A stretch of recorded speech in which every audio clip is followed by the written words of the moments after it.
You've got GPS in your pocket that can pinpoint your exact location anywhere on Earth. Ancient humans had none of that. No maps, no compass, and yet they crossed open ocean and found tiny islands in the middle of nowhere. In 2003, archaeologists working on Flores, Indonesia found stone tools dating back roughly 800,000 years. Flores has never been connected to the mainland.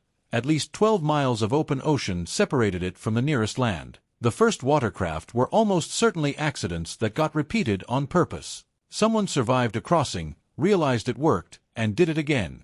Around 65,000 years ago, humans crossed from Southeast Asia to Australia.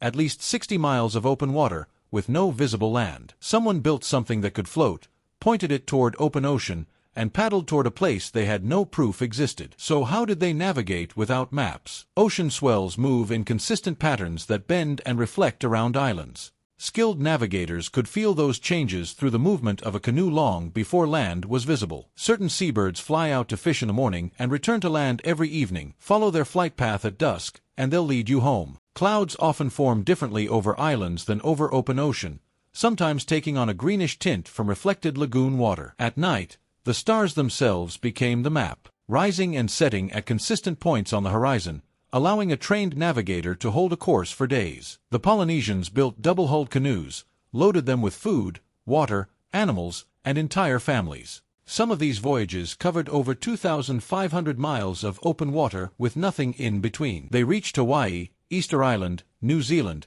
and nearly every habitable island scattered across the Pacific. In 1976, a reconstructed Polynesian voyaging canoe called the Hōkūle'a sailed from Hawaii to Tahiti using only traditional navigation methods, proving the ancient techniques weren't guesswork.